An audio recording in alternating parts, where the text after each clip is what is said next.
Yan mga kalingap, meron akong naririnig na kumakatok. Hindi ko alam kung sino. Ah, sino yan? Oh, tuloy. Pasok. Kumusta? Eto, mabuti. Medyo, ano lang talaga. Medyo, Ano na? nanghihina lang ako. Humihina na yung tropa natin ah. Talamarahin lang kung ilang araw na hindi ako nakakain. Ay.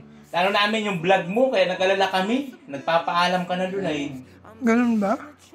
Sa ayos. Anong nangyari? Kala ko ba malakas ka?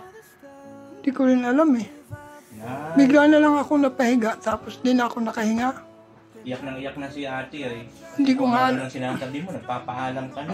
O, sabi ko nga, tawagan mo yung utod ko. Tawagan mo sila. Bago man ako malagutan ng hininga, makausap ko silang lahat. Yun pala yun, kaya pala iyak na si ate. Tapos anak ko umiiyak na rin, humingi ng sorry. So hindi ko alam. Yun na pala yun. Tapos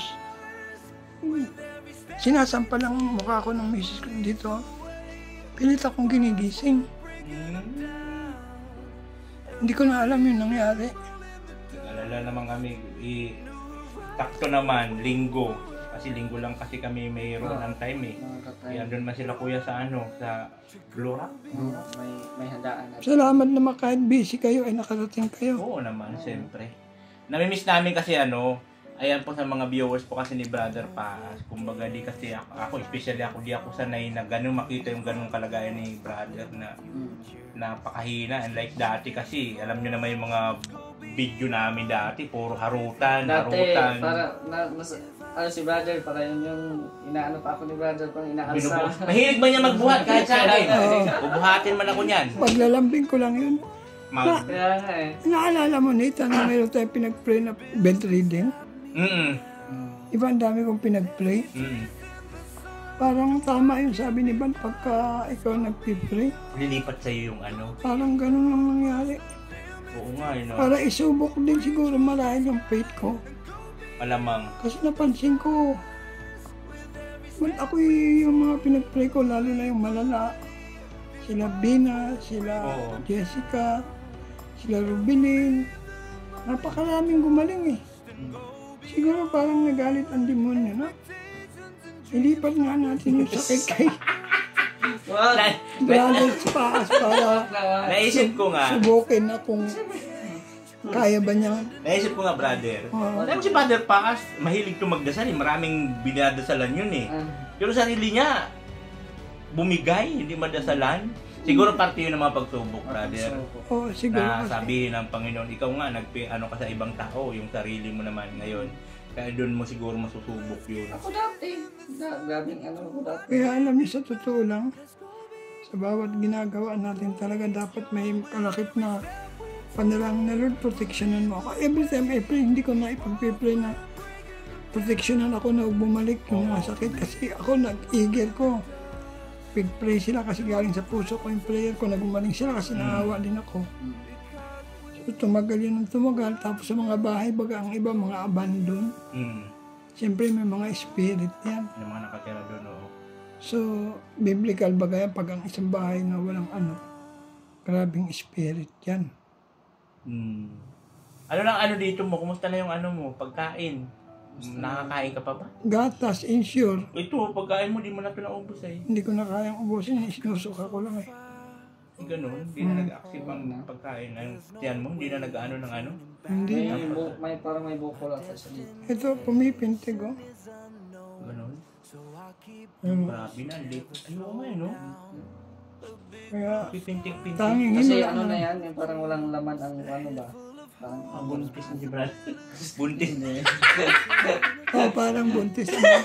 Okay, sa mga viewers po dyan ni Brother Paz, masanay na po kami kasi ganun talaga po kami magharote. Ayoko naman kasi iturin siya na talagang as in walang-wala. Ayoko naman ng ganun. Kasi siyempre gusto ko rin yung dati pa rin, di ba? Yung dati pa rin harutan, tawanan. Yung mga gusto, ayoko kasi iturin siya na na wala nang lakas yung ganun-ganun. Kasi pangit naman yun, mahina na nga. Iyak-iyak pa tayo dito. Pero, pangit nung dapat enjoy lang. Pero hindi talaga nagbago. Ikaw ganun ka pa rin. Siyempre, wala namang babaguhin natin. matagal tayong nawala dito. Pero ang namimiss ko sa'yo, Babalik at babalikan ko pa rin si Kuya Bal, siyempre. natutuwa ako nun yung nag-ano ka sa Facebook ko na panood yung nakipag-away ka sa... Tawa ko ng tawa dun. Ano? Yung nag-disguise siya, Facebook. Ay. sabi ko, ayun ang mga karakter ni Bebang na magandang panoorin eh. Mas nakakaaliw Kuya eh. lang naman ako lagi. Oh, magaling ka dun ka, pitted eh. O yun. Kasi yun man na naging content ko Doon sa Manila. ka nagustuhan ni ba, naalala mo no, sinundo ka namin? Yun. Sinundo ka Ay, namin. siya yung nagsundo sa akin pala nung unang-unang dating ko dito sa Call Radio pa. Oo. Sa Call Radio si Brother Paz. Full ang battle nagsundo yan, sa akin. nakamotor. Nakamotor pa ako noon, astig-astig. Astig pa. Oo. Astig-astig pa yun. Pero, yun yung unang-una na apak ko sa Cam Norte. Kaya nga, ako may binit pa akong ano yun. Condemned din mo. Tulugan. Diba? Naalala nyo pa yung mga ano nyo, no? Kasi naman, kumbaga kasi naman una-una kasi. Sa lahat kasi ng kalingap guys, hindi naman sa pagmamalaki. Ako po yung una-una nag-accept ng hamon ni Kuya Bal na mag-resign, mag-focus sa pagbablog. Agad-agad, automatic, resign, haripas. Kuya kasi siya. Oo. Si Kuya kasi, napanood yung kanyang Bebang yung... Oo, yung sagot na si Bibang sa kanil Bibi, gumagawa ko ng reaction doon kay Luna Damiana. Doon nag-start. Ganto kasi Kuya noon. Tapos sabi niya, Adi, sunduin mo si Nathan. May tsura, hindi ko alam. Iba man kasi sa vlog. Mahaba pa yung buhok ko, ganda-gandahan ako doon. Tapos sabi niya ito, bumili ka muna ng higaan niya. Hindi ako kutso, hindi ako... Oo, kasi wala pa yung lighthouse, wala pa yan ay doon pa sa bahay mismo. Wala pa, bahay lang. Oo. Doon tayo nagsisiksikan. Doon kami, isang CR namin doon, kasama sila, Raji, wala pang bahay sa Raji noon, si Pao sa kanya, ano. Doon, makain kami, isang table, kami. Saka iba ang sama nun. Ay, grabe. Masaya. Sobra, yung sa batch 1, Oo. sobrang saya namin doon, Madrama. nung unang-una. Wala pang away-away noon, wala pang mga ribata-ribatan, basta puro lang kasiyahan dati. Habulan kay Kuya Bal, kasi kung nasa si Kuya Bal, doon lahat ng vloggers. Habol-habol lang yan, habol-habol. Kasi viral pa yung dati, no? Tapos after nun, bagas-bas. Oo. Yun lagi. Magpapamerienda sa si Kuya Bal, saka doon sa kape sinauna. Oo, nagkakapit tayo. Yun tambayan doon dati. Ito, malakas pa. Malakas pa dati to. Oo. Kasi mabilis man to kumilos pag sinabi ni Kuya Bal, ano na, maripas na. Wala na ngayon, humihina si brother. Tapos si Gabisera, si Tiklo, ang madrama na Si Joey na rito. Yakin si Tiklo. Mabilis naman umiyak yan, mabilis tumulo luha. Tapos si Cruz 4. Si Cross 4, si Kagapay, si Bench, Kasi namin si no? Bench TV. Yun. Nagsipa ko na mayagpag si Beth sa mayagpag. Siyempre, ganun talaga. May mga kanya-kanya kasing kanya-kanyang destiny ika nga. Naapat na kami nun eh. Bal, ako, si Mali, yung Napay-pay. Kaya laging maganda bis namin nun. Wala kasi siyang kaagaw sa Walang kaagaw. Ngayon wala. Kaya ngayon sa kagustuhan ni Kuya Bal na matulungan ng mga small vlogger, nag-imbita siya. Unang nagpunta ito si Juan. Ka ba kay Kalapitos? Si Kalampitos kasi, pumunta sila doon ni Sagap, wala pang kalingap. Nakikulab lang sila kay Kuya Bal. Ng ilang araw, parang ganon. Pero nung nag-announce na talaga ng kalingap, ako yung una-una, talaga na nag-accept ng resign talaga. Hari, pas ako, punta ako doon. Yun na nga yung nag-resign doon sa palengke. Sa Call Radio dati pa, sa Call Radio. Siya yung... Pero sila, kilala ko na yan sila. Kasi nakikita man sa vlog lagi, sila man lagi kasama ni Kuya sa vlog. Parang close na rin, no? Oo nga, no? Kahit di mo pa nakikita personal, no? Saka maganda, siyempre, pagka maganda ka naman kasi makisama sa tao. Wala ako naging problema dati kay Kuya Bal. Actually, wala. Although napasukan tayo ng mga issue, pero never talaga ako nagtalikod kay Kuya. Lumayo, para ayaw kasi ng stress. Brother, Pero hindi ka mayroon na stress. Kaya mas gugustuhin ko umiwas na lang. Ginawa ko. Sa stress ba yan? Siguro, isa na rin yun sa stress. Isa sa stress na Kasi din. yung asawa ko baga ay nagkaroon ng cancer. Silang dalawa nagkaroon ng cancer. Ang asawa ko stage 3. Nagtatrabaho ko yung isip ko asawa. Kaya yun siguro. Kung dumarating ako dito, nagmumupo ko yung iyak. Namatay na ako. Sabi ko, Mom, just keep yourself busy in doing the ministry of God. Malilimutan mo may sakit kaya, gumaling. O dapat yun din gawin mo sarili mo.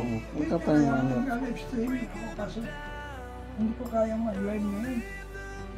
Pahinga mo na. Anak ko na nag-live ako ganito. Kaya hindi na ako nag-live. Vlog na lang. Vlog na. Alam niyo, nagpapasalamat din ako kasi nandito kayo. Kahit pa paano, may manood man dyan ng 200. Tapos nag-vlog ako kaysa wala. Kaya okay na rin yun kaysa mag-live ako na nahihirapan ako. Mabibinat ka kasi sa... Oo nga eh, magsasalita ka pati dyan eh. Ilang oras ka mo. Pasensya na kayo, naabang ako yung sakit. Hindi, walang problema. May pupunta kami, actually may pupunta kami sa labo. So naisipan na nga lang talaga namin na matagal na kami nagpaplano, di lang matuloy-tuloy gawangan ng oras. Alam mo naman si Kuya, hapon na Hindi na kayo nauwi. babalik sa Blura. Hindi na, kumain na kami. Kumain naman sila doon, tapos na yan. Sayang, ako lang may balakas. Ay, matik Ay, yan. oo, eh, matik sakay yan. lang ka ba na wala sa side ni Kuya, di ba? Pasensya na kayo kasi hindi ko kayo naaharap doon sa labas. Akala nga namin walang Akala tao. namin Wala man, walang tao. wala man nasagot. Nahirapan na pala si brother magsagot-sagot. Buti na nagsilip tayo sa bintana. Kawawa Dati si naman brother. pumapasok ka dire-diretso dito. Taka nga ako, ba't di ka dumire-diretso? Akala kasi namin wala. Akala namin Kaya pinilit ko na linggo. lang na lumabas at lumuha. Kasi pag ako'y umupo, lumakad na bubuan ako. Nahihilo ka. Kaya pinilit ko lang talaga. Ano yung bihit, ayaw ko kayo masayang yung lakad niyo sa akin. So ayan po mga kababayan, muli natin nadalo si si Brother Paas. Ay siyempre, kumbaga naging parte naman siya ng samahan namin simulat sa pool. Talaga nandun siya. So nakakapanibago lang kasi ngayon ito yung sitwasyon niya. Unlike kalas talaga dati, diba, na malakas. Pero sabi nga nila, maniwala ka lang, kagaling ka. Amen, amen. Huwag ka lang mawala ng pag-asa. At saka kababalik mo lang din naman. Oo, ngayon mo lang almost ulit 2 years na ano. talaga ako na nawala. Oh, yan na. Saan ka na naman ba lumayas? Ay, anak ni brother. Hira ka naman. So, ayan po, no? So, maraming salamat po at sa ipagdasal natin, sabay-sabay ipagdasal natin na sana bumalik na po sa dati si brother. Yes. Kung ano yung kalusugan niya. Wala na yung mga sakit-sakit sa katawan niya. Oo. Lubayan na siya. Yun yung pinaka-importante. No? So, brother, hindi na kami magtatagal at kami malayo pang aming lalakbayan, ha? Baka may ganyan. Sus! Gusto nyo to eh. Dati kasi grabe maganyan nung bubuhatin kanya. Ngayon, di na kaya. Wala na. Malakas pa ako. Okay, Ah, sige, welcome. Si G po Basta natin yung andito po lang. yung pansamantala naging cameraman ni brother. Para Thank you maging so maayos much sa yung inyo, ha. kwentuhan. See you next So, hindi live. na kami magtatagal, kuya. Tapos mga next day, Oo. dalaman kami Sige, tayo, ha? sir. Oo. Thank you. Salamat. Pagaling, ha? Oo. Pagaling, kuya. Ingat kayo, ha? Sige, thank you. Jay. Sige, Salamat. Oh, God bless. Ayos na yung ano. Oh, thank you so much. Kung may update man, Chat kayo para may mag-abang sa labas, ha? Thank you. Salamat. God bless. Sa kami. Yan, mga kalingap. Isa pong privilege may bumisita sa akin. Si Mr. J sa Nathan Kid Vlog. Kaya maraming salamat po, siyempre po sa mga nanonood, sa mga nag-like, sa mga nag-share. Shout out po kay Tita Merlusa, Mr. Rita Prats, Tita Liz, Binils, Karaigpe, Claire Matanaka, Hans Dotker, Armagalo Mix Vlog, Joseph Importante, Tita Jo, Manay Liz. Salamat po sa inyo. At salamat din po sa pagkakataong ito. Lalo na po sa mga hindi nag-i-skip ng ads. Sa mga nagla-like, na mga nag-share, marami po salamat sa inyo. Huwag po natin kalimutan, Bal Santos Matubang, at Edna Vlog Kalingap. At magbuhay po kayo. See you next vlog po. Sana po maibigan po ninyo ito. Shout out, support po natin Mrs. Paspins. Bye bye, God bless. Ingat po kayo. Jesus loves you. Bye. Thank you so much.